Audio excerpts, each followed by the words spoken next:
धरना जारी है। संदेह बोल रहे हैं कि हमारे साथ कुछ गलत हुआ और बहुत गलत हुआ है, लड़कियों के साथ गलत हुआ है। और मैं आंखों में आंखें डाल के आप अध्यक्ष जी को मेरे सामने लेके आइए, अगर वो 2 मिनट मेरे सामने बैठ जाएं तो मैं हिंदुस्तान की हर जनता को चैलेंज करती हूँ कि मेरे सामने 2 मिनट बिठा दीजिए और वो आंखों में आंखें डाल के बोल दीजिए कि हमने कुछ गलत नहीं किया है। अगर हमें मजबूर किया गया तो हम कल FIR भी दर्ज करवाएंगे, हम केस भी लड़ेंगे, लेकिन उसमें हिंदुस्तान के हजारों लड़कियों का, हजारों लड़कों का रेसलिंग का करियर खत्म होने की कगार पे हो जाएगा। हम उस दौर पे जाना नहीं चाहते, हम उस जगह पे जाना नहीं चाहते जो, क्योंकि हमें अगर यही इसी दौर पे जाना था तो हम अध्यक्ष जी को अध्यक्ष जी बने ही रहने देना चाहते थे, क्योंकि वो सब कर ही रहे थे। हमारा कैरियर तो वो खत्म कर ही रहे थे, हर लड़की का कैरियर खत्म कर रहे थे। यूपी की कुश्ती उन्होंने लड़कियों की खत्म कर डाली, ये शोषण के कारण ये कुश्ती खत्म हुई है, कोई रीजन नहीं है यूपी की आज महिला की रेसलिंग जो खत्म हो गई है। अब वो पीछे पड़े हैं महाराष्ट्र की लड़कियों के। आज मेरे पास केरला से भी फोन आए हैं, लड़कियां खुश हैं कि मैंने आवाज उठाई है, वो मुझे बधाई दे रही हैं कि दीदी पीछे मत हटना, हम आप सबके साथ खड़े हैं, इसी हौसले के साथ अब लगे रहना।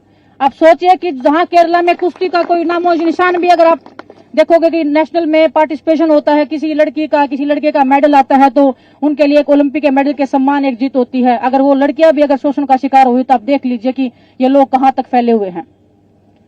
कल को अगर कुछ भी अगर हमारी सुनवाई नहीं होती है जल्दी से जल्दी, क्योंकि हमारे पास मैं बता रही हूँ कि एक खिलाड़ी के लिए 1 दिन लाख दिन के बराबर होता है। हमारा ओलंपिक्स भी आ रहा है, सभी जितने भी खिलाड़ी हैं हम सब यहाँ पे ओलंपिक्स में खेलने वाले खिलाड़ी हैं। हमने कोई यहाँ गेम छोड़ के आए नहीं है, हम अपनी पहलवानी को छोड़ के आए हैं, अपनी रोजी रोटी को छोड़ के आए हैं, अपने परिवार को खतरे में छोड़ के इधर बैठे हैं।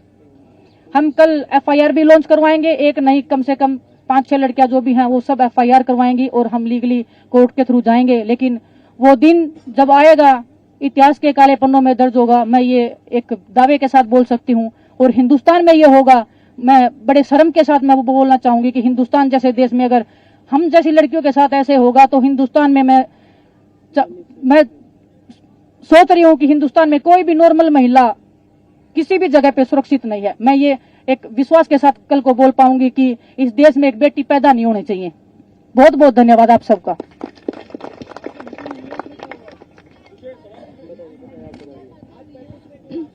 मीटिंग में आश्वासन ही दिया गया है, बस कोई ऐसा मतलब ठोस हमें नहीं बताया गया कि क्या फैसला।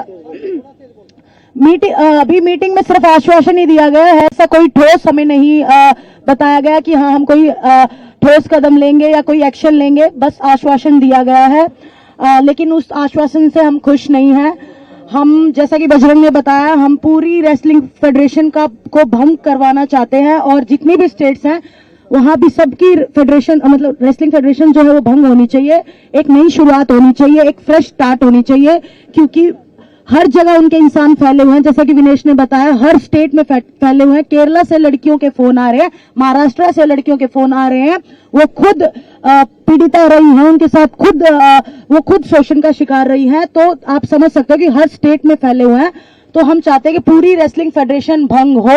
और एक बार फिर से मैं अपने PM सर को रिक्वेस्ट करना चाहती हूं कि आज सब लोग यहाँ जो एक मेडलिस्ट बैठे हैं, पूरी रेसलिंग की क्रीम यहाँ बैठी है, अपनी ट्रेनिंग छोड़ के बैठी है, अपने घर परिवार को छोड़ के बैठी है, तो बस इसी उम्मीद में बैठी है कि आप हमारे साथ न्याय करेंगे, आप हमारे साथ जस्टिस करेंगे। हम इसी बस आश्वासन यही है कि हाँ हम करेंगे, लेकिन कोई संतोषजनक नहीं है, कोई सेटिस्फेक्शन वाला आंसर नहीं है उनकी तरफ से।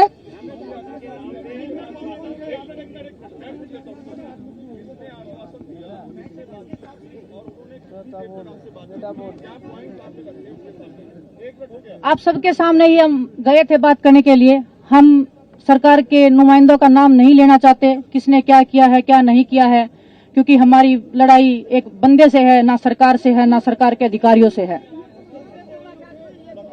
मुलाकात सरकार के लोग थे, हमारे स्पोर्ट्स मिनिस्ट्री के कुछ लोग थे जिनसे हमारी बात हुई है। हमें बोला गया था कि आप आइए हमारे सामने बात रखिए और हम उसका सोल्यूशन निकालेंगे, उसका समाधान निकालेंगे। लेकिन समाधान 1 साल चलेगा, 2 साल चलेगा, 4 साल चलेगा, हमारी जिंदगी खत्म होने के बाद तक चलेगा, हमें ये नहीं पता है। हमें आश्वासन इतना दीजिए कि कल हो जाएगा, परसों हो जाएगा, नरसों हो जाएगा, हम डटे रहेंगे, हम मेहनत छोड़ देंगे, लेकिन हम यहाँ से तब तक नहीं जाएंगे जब तक हम रेसलिंग फेडरेशन के अध्यक्ष जी को और उनके जितने भी जो ये करप्ट लोग बैठे हैं हर स्टेट में उनके लोग बैठे हैं, हर जगह पे उनके लोग बैठे हैं। हमारी जान को भी खतरा है। हम कल रात को भी अगर हम गए हैं तो भी हमें डर है कि रात को कौन लोग हमारे साथ आएंगे, कौन हमारे साथ क्या करेगा। हमने पुलिस का प्रोटेक्शन भी नहीं लिया है। आप सोचिए, हमने पुलिस का प्रोटेक्शन नहीं लिया, इतने आत्म सम्मान के साथ हम चल रहे हैं क्योंकि हमें पता है हम सच बोल रहे हैं। आज अध्यक्ष जी के घर पे ताला लग गया है।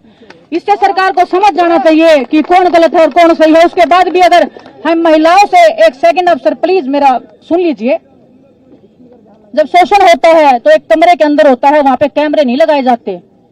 अगर कैमरे ही लगाए जाते तो ये लड़कियां कब का पहले बोल देती यार, और बाकी लोग थे जो वो कैमरे की रिकॉर्डिंग निकाल लाते। शोषण होता है वो बंद कमरे के अंदर होता है। तो वो लड़कियां सबूत हैं, वो लड़कियां शोषण का शिकार हुई हैं, वो हमारे सामने आ रही हैं, वो आप सबके सामने बैठी हैं आज। इनमें से ही वो लड़कियां हैं। मैं नहीं चाहती कि हम उनका खुलासा करें, लेकिन हमें मजबूर किया गया तो हमें वो सब करना पड़ेगा जो हिंदुस्तान की लड़कियों के लिए, हिंदुस्तान की महिलाओं के लिए सबसे बुरा दिन होगा। सर हमारी टाइमलाइन तो 1-1 घंटे की है। हम 1-1 घंटे का हम वेट कर रहे हैं क्योंकि हम रेसलर हैं, सब हम एक्टिव रेसलर हैं। कोई हम रेसलिंग छोड़ के इधर नहीं आए हैं कि हम बहुत पुराने खिलाड़ी हैं, कुछ भी। हम नौजवान बैठे हैं सब। हमारा सब कुछ दांव पे लग गया है यहाँ पे। हमारा फैमिली, हमारा परिवार, हमारा गांव, हमारा सब हमको पलकों पे बिठा रहा है, आज आत्म सम्मान के साथ देख रहा है। हम नहीं चाहते कि उनकी नजरें झुके, उनको पता चले कि उनकी बहनों के साथ में ये हुआ है, किस बहन के साथ में ये हुआ है। हम वेट कर रहे हैं कब बातचीत होगी।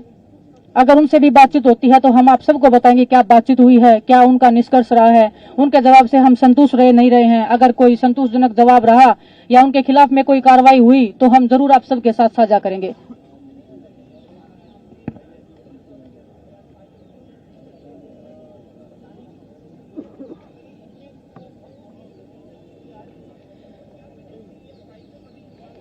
सर जैसे हम बता रहे हैं कि उनके लोग हर जगह बैठे हैं।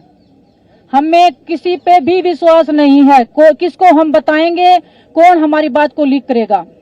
क्योंकि जब हम नॉर्मल अगर ट्रेनिंग से रिलेटेड बातें करते हैं, हमें कोच चाहिए, फिजियो चाहिए, XYZ किसी के साथ में भी, वो बातें भी फेडरेशन तक पहुंच ही जाती है किसी ना किसी वे में। अगर उस टाइम पे भी हमें धमकी मिलती है, अच्छा तुम्हारा इतना हिम्मत हो गया बोलने का, अभी देखते हैं तुमको हम, क्या ही कर लोगे तुम हमारे खिलाफ में, हम यहीं रहेगा। अगर इतनी ठोस आवाज में अगर कोई बंदा, एक सामने एक अकेली लड़की खड़ी है, उसके साथ में कोई नहीं है फैमिली का, फैमिली वाले भी बेचारे बाहर बिठा दिए जाते हैं कि हमें अकेले में बात करना इनसे, वो लड़की क्या बोलेगी और क्या उनको कहेगी। काफी गंभीर एलिगेशंस है, इस मामले पर कितनी लड़कियां हैं आपके साथ? मैं नाम नहीं लेना चाह रहा हूँ, नाम नहीं पूछ रहा हूँ आपसे, लेकिन कितनी लड़कियां हैं, किस किस स्टेट की लड़कियां हैं, इसके बारे में जानकारी। जितना ये डिले होगा। ਤਾਂ ਜੰਤਰ ਮੰਤਰ ਤੇ ਰੈਸਲਰਾਂ ਦਾ ਧਰਨਾ ਅਜੇ ਵੀ ਜਾਰੀ ਹੈ। ਖੇਡ ਮੰਤਰਾਲੇ ਨਾਲ ਬੈਠਕ ਹੋਈ ਹੈ, ਲੇਕਿਨ ਕੋਈ ਸੰਤੋਸ਼ਜਨਕ ਜਿਹੜਾ ਜਵਾਬ ਹੈ ਜਾਂ ਕਾਰਵਾਈ ਨੂੰ ਲੈ ਕੇ ਅਜੇ ਤੱਕ ਕੋਈ ਸੰਤੁਸ਼ਟੀ ਖਿਡਾਰੀਆਂ ਨੂੰ ਨਹੀਂ ਹੈ, ਜਿਸ ਕਰਕੇ ਧਰਨਾ ਅਜੇ ਵੀ